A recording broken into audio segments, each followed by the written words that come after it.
So here's our next problem. It's sort of a carnival problem. We have a person sitting in this chair for whatever reason, and the chair presumably always maintains its normal horizontal orientation, so a normal chair position. So as it goes up, it just keeps the person, their back vertical, their seat horizontal.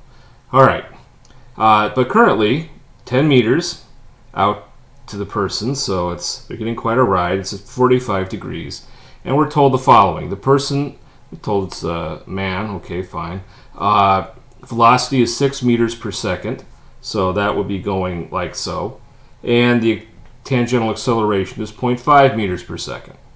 Now, knowing the velocity, this is obviously a circular path. We have normal acceleration going in at v squared over r.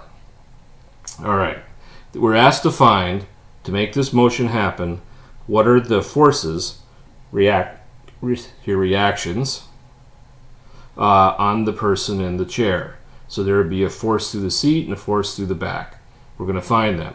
Also, what is the acceleration of the person in units of x, y? All right, so we can very quickly come up with acceleration in terms of normal and tangential. That would be 0.5 ut plus v squared, which is 6 squared over r, like so, un. So this would, of course, be 3.6. So that's easily done, but we're asked to get this here. All right, and why would we do that? Because if we get the forces in x and y, then we can relate that for this part of the question, for the forces on the person. The seat is acting in the y, the back is acting in the x. So that'll allow us to solve that fairly directly. So here I have un, ut, all of this is at 45 degrees. So we simply need to convert this into xy.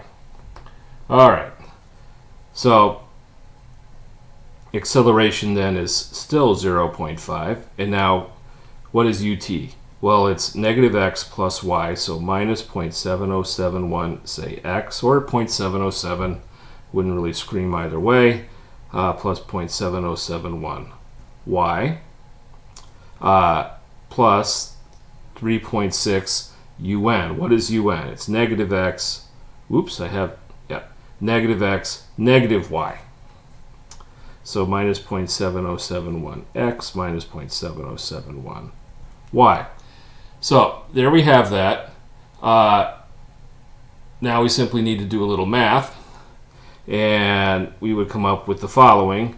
Acceleration is minus 2.9x minus 2.19y. And of course that would be in units of meters per second squared. So we have the acceleration.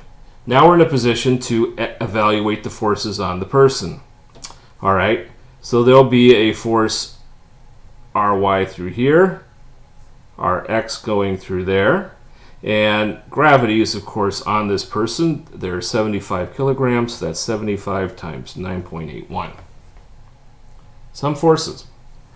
All right, so if we sum forces in the y, we have Ry is going up, minus 75 times 9.81 for gravity going down, equals mass, I'll just bring this down here, 75 times acceleration in the y, which is minus 2.19.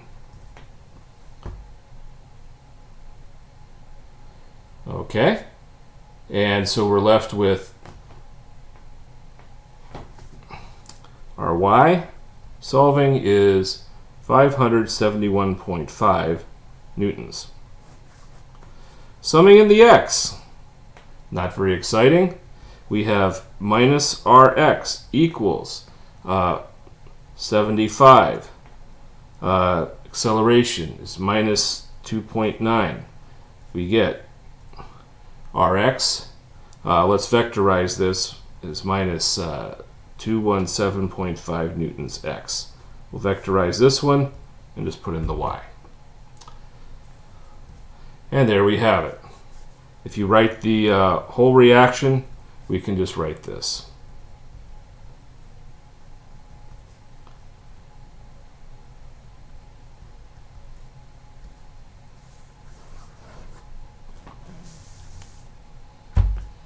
And there you go. More in a moment.